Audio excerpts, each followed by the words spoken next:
Баршаңызға қайырлы күн достар, сіздермен бірге Фатима каналыма қош келдіңіздер.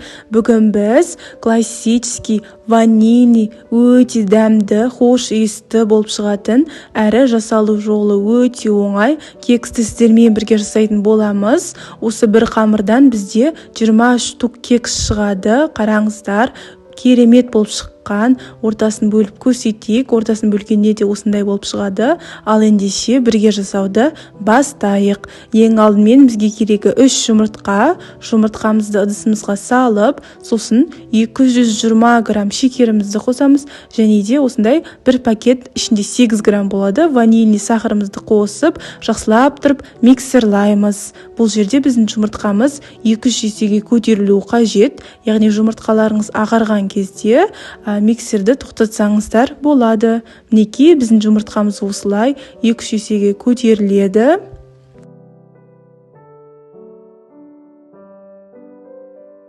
Келесі кезекте 100 грамм ерітілген сары май қосамыз. Менің сары майым бұл жерде 82% сары май. Сосын барып 200 грамм қаймақ қосамыз. Бұл қаймақ менде дүкеннің қаймағы, қолдың қаймағын қоса берсеңіздер де болады. Бұл қаймақтың орнына 200 грамм сүт немесе айран қоссаңыздар да болады. Қаймақпен сары майымызды қосып болған соң венчиктің көмегімен төменнен жоғарыға қарай араластырамыз.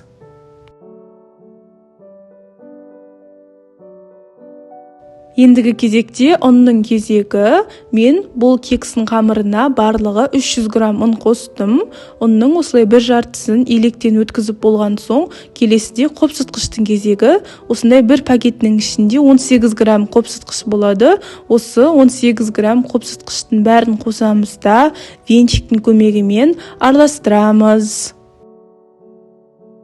Осы кекстің толық құрамын видеоның астындағы описаниядан таба аласыздар. Осы менің YouTube каналымда басқа да керемет кекстардың рецептісі бар. Достар, мінекей мына шетте ұнның ең соңғы жартысын қосып жатырмыз. Осы кекстің қамырына мен барлығы 300 грамм ұн қостым.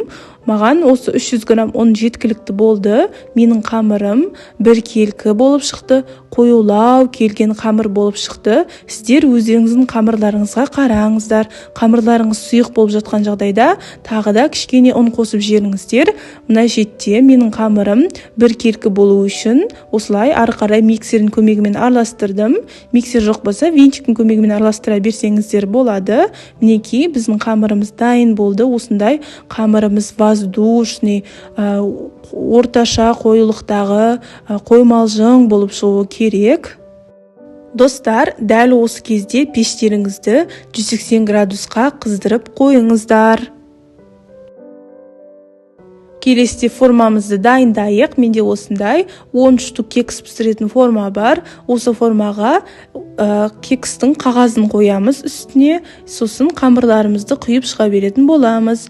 Әр осындай кексқа мен 1,5 ас қасықтан қамырды құйып шығамын. Егер үйлеріңізде кекс пісіретін қағазы болмаса, онда осы форманы жақсылап тұрып майлаңыздар, сосын қамырларыңызды құйып шығыңыздар. Осы кезде кекстің арасына мейіз, шоколад немесе жаңғақ қоссаңыздар болады. Ол өз қалауларыңызда. Қамырларымызды құйып болған соң, мына видеодағыдай қамырымызды үстелдің үстіне ұрамыз. Біздің қамырларымыз, яғни кекстарымыз бірдей болу үшін келесіде противенге қатарынан осылай кекстарымызды қойып шығамыз. Достар, естеріңізде болса, біз пешті алдын ала 180 градусқа қыздырып қойған едік. Қыздыруды ұмытпаңыздар. Осы қамырымызды қызып тұрған пеште 180 градуста 20-25 минут аралығында пісіреміз. Мінекей, мына менің кексім 25 минуттың ішінде пісіп шықты. Кекстарыңыз осылай қызарып, көтеріліп, әдемі болып пісіп шығу керек. Қараңыздар. Кекстарымыз өте әдемі болып тұр. Бұл кексті шамамен жарты сағаттай суытып, дәмін татып көре берсеңіздер болады. Бұл қамырдан менде ровно 23 штук кекс шыққан. Кексіміз суымастан бұрын 2-3 штугын өзіміз үйдегілер болып дәмін татып көрдік. Өте дәмді, жұмсақ, хош иісті болып шыққан. Шынымды айтсам, өзіме қатты ұнады. Қараңыздар, біздің кексіміз қамырына, яғни қағазына жабыспай, оңай алынып жатыр. Кексіміздің асты да үсті де қызарып піскен. Ортасын бөліп көрсетейін. Ортасы осындай пісіп, керемет жұмсақ болып шыққан. Сіздер де осы кексті үйлеріңізге қонақтар келетін кезде немесе шайға тәтті нәрсе жегілеріңіз келген кезде пісірсеңіздер болады. Бұл кексті жасау өте оңай, тез дайын болады. Осы менің айтқаныммен жасайтын болсаңыздар, сіздерде де менің сияқты өте әдемі болып шығатын болады. Сіздермен бұған Фатима, каналыма тіркеліп, лайк басып, комментария жазуды ұмытпаңыздар.